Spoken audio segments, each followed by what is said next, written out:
रहीम। आज योम अरफा है। हम हिंदुस्तान वालों के लिए और कुर्बो जबार वालों के लिए जुमे का दिन है। कल माह ज़िलहिज की 10वीं तारीख़ है।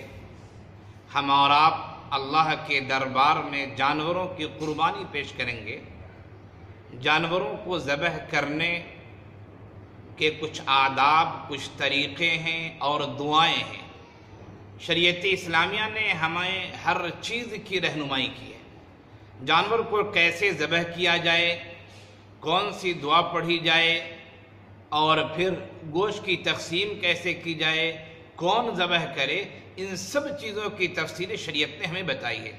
मैं इस मुख्तसर से वक्त में एक छोटी क्लिप आपके सामने पेश करता हूँ और बितरतीब नंबर शुमार के साथ मैं आपके सामने बातें करता हूँ, जिसमें मुख्तलिफ चीज़ें ज़बह के मुताल्लिक़ जो हैं वो पेश होंगी, आएंगी। सबसे पहली बात, जिस जानवर को आप अल्लाह के रास्ते में ज़बह कर रहे हैं उसे अच्छे अंदाज में खिलाइए, पिलाइए, रखिए, यानी उम्दा अंदाज में उसे पालिए और पोसिए। और ये सिर्फ कुर्बानी वाले जानवर की बात नहीं है। अगर आप मुस्तकिल जानवर पालते हैं, जानवर रखते हैं, तो उन जानवरों के साथ भी आप हुस्ने सलूक कीजिए, उन्हें अच्छा खिलाइए, अच्छा पिलाइए और ख्याल रखिए। ऐसा न हो कि आप उनको यूं ही छोड़ दें। तो ये पहली बात याद रखिए कि जानवरों को खिलाया जाए, पिलाया जाए, अच्छी तरह से रखा जाए, उन्हें सताया न जाए, परेशान न किया जाए, दुख और तकलीफ न दी जाए। दूसरी बात ये कि जिस जानवर को हम ज़बह करने जा रहे हैं उस जानवर के सामने हम अपनी छुरी और चाकू को तेज़ न करें। ये चीज़ जानवर के लिए मरने से पहले एक तकलीफ़ की चीज़ हो जाती है। ये कहा जाए मरना नहीं बल्कि ज़बह होने से पहले एक तकलीफ़ की चीज़ हो जाती है। लिहाजा जिस जानवर को आप ज़बह कर रहे हैं, कुर्बानी कर रहे हैं, उसके सामने छुरी और चाकू तेज़ न करें। नंबर 3, जानवरों को जो ज़बह करते हैं तो जानवरों के दरमियान इस तरह आप आड़ बना दें, पर्दा बना दें कि एक जानवर जो ज़बह हो रहा है वो दीगर जिंदा जानवरों के सामने ना हो। वरना 10 जानवर हैं, उन्हीं 10 के सामने आपने एक को ज़बह किया, 9 देख रहे हैं, ये भी इस्लामी तरीक़े और इस्लामी आदाब के ख़िलाफ़ है। हत्तल इम्कान कोशिश की जाए जहाँ तक हो सके कि आप पर्दे और आड़ में करें, कोई दीवार बना दें ताकि दूसरे जानवरों को देखकर तकलीफ न हो। चौथी बात यह है कि जानवर को जब ज़बह किया जाए तो उसे बाएं पहलू लिटाया जाए। बाएं पहलू जानवर को लिटाएं, रुख क़िबले का होगा और जो आदमी जानवर ज़बह कर रहा है वो अपने एक हाथ से, बाएं हाथ से जानवर के मुंह को पकड़े, दाएं हाथ में छुरी ले और फिर वो जानवर को अल्लाह के रास्ते में कुर्बान करे। ज़बह करने से पहले दुआ पढ़ी जाती है। ये 5वीं बात कह रहा हूँ मैं। नंबर 5, ज़बह करने से पहले दुआ पढ़नी है। दुआ 2 तरह की है। एक तो आसान सा तरीक़ा है, आप चाहें तो ज़बह करने से पहले, छुरी चलाने से पहले बिस्मिल्लाहि अल्लाहु अकबर, बिस्मिल्लाहि अल्लाहु अकबर ये पढ़ें और पढ़कर छुरी चला दें, जानवर आपका ज़बह हो गया है। और दूसरा तरीक़ा ये कि कुरान की 2 मुख्तलिफ जगह की आयत है, उस आयत को पढ़ें। जानवर को आपने लेटा दिया है, छुरी आपके हाथ में है, आप ये दुआ पढ़ें, कुरान की इस आयत को पढ़ें, इन्नी वज्जहतु वजहिय लिल्लज़ी फ़तरस समावाति वल अर्द हनीफ़न वमा अना मिनल मुशरिकीन। और फिर एक दूसरी आयत इसके बाद पढ़ें, इन्ना सलाती व नुसुकी व महयाया व ममाती लिल्लाहि रब्बिल आलमीन ला शरीक लहू व बिज़ालिका उमिरतु व अना अव्वलुल मुस्लिमीन। इन 2 आयतों को पढ़ने के बाद आप ये पढ़ें, अल्लाहुम्मा मिनका व लका।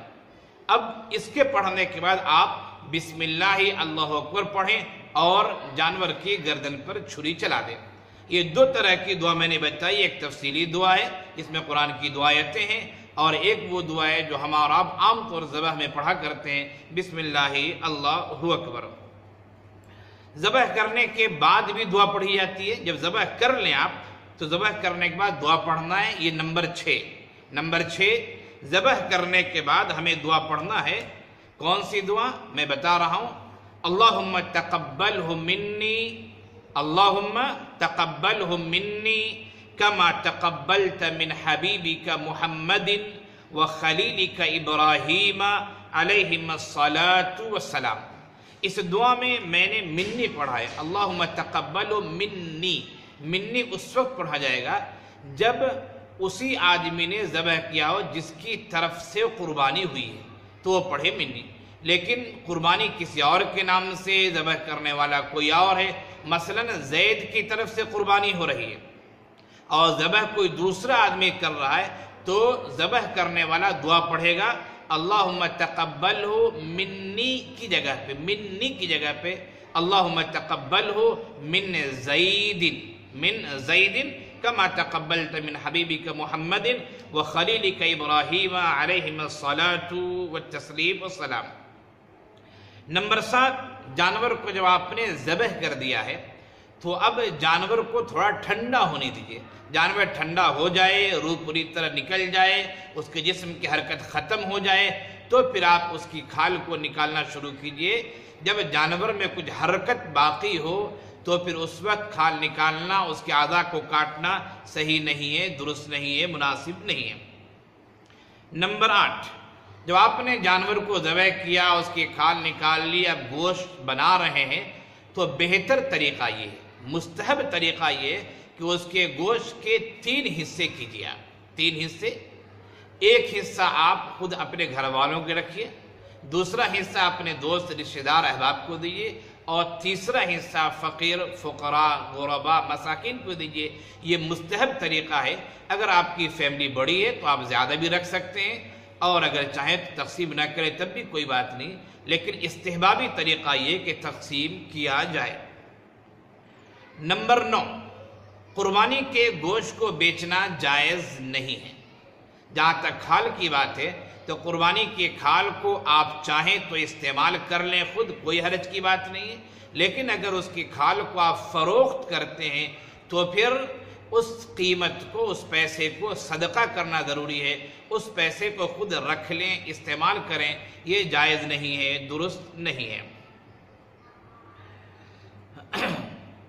نمبر 10، یہ کھال کی بات تھی کہ کھال اگر آپ اسے فروخت کرتے ہیں تو صدقہ کیجئے قیمت کو اور خود استعمال کرتے ہیں تو کوئی بات نہیں. 2 باتیں اور میں آپ کے سامنے پیش کرتا ہوں جس کو آپ نمبر 11 میں شمار کر سکتے ہیں. یہ بہتر طریقہ یہ ہے جس کی طرف سے جانور کی قربانی ہو رہی ہے وہ خود ذبح کرے، یہ بہتر طریقہ ہے. دوسرا آدمی بھی ذبح کر سکتا ہے، کوئی حرج کی بات نہیں. اور اسی طرح یہ بہتر طریقہ ہے کہ جس کی طرف سے ذبح ہو رہا ہو وہ اگر جانور کے سامنے موجود ہو تو یہ بھی بہتر طریقہ ہے، وہ دیکھے کہ میں اللہ کے راستے میں جانور کی قربانی پیش کر رہا ہوں. اور اگر عورت کی جانب سے تو عورت بھی چاہے تو قربانی کر سکتی ہے، بس پردے کا خیال رکھنا ہے، کوئی حرج کی بات نہیں ہے. اور اگر عورت کی جانب سے لیکن کوئی اور قربانی کر رہا ہے تو عورت وہاں رہنا چاہے رہ سکتی ہے، بشرطے کہ قربانی کرنے والا محرم ہو، غیر محرم نہ ہو، اجنبی نہ ہو.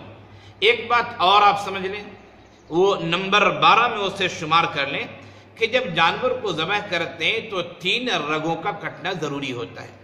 نمبر 1 جسے ہم شہ رگ کہتے ہیں، نمبر 2 جسے ہم نرخرا کہتے ہیں جو کھانے کی نالی ہوتی ہے، اور نمبر 3 سانس کی نالی ہوتی ہے. ان 3 چیزوں کا کٹنا ضروری ہے. یہ 3 چیزیں کٹ جائیں گی تو پھر سمجھیے جانور صحیح طریقے سے ذبح ہو گیا ہے. یہ 12 پوائنٹس، 12 نقطے میں نے آپ کے سامنے پیش کیے. اللہ تعالی ہمیں بھی ان آداب پر، ان طور طریقوں پر اور شریعت کے مطابق جانوروں کی قربانی کرنے، ذبح کرنے کی توفیق عنایت فرمائے اور آپ کو بھی اس کی توفیق دے. وآخر دعوانا ان الحمدللہ رب العالمین. مزید ویڈیوز کو حاصل کرنے کے لیے ہمارے چینل صوت الحق بگڈھرا کو سبسکرائب کر کے بیل آئیکن کو دبانا نہ بھولیں.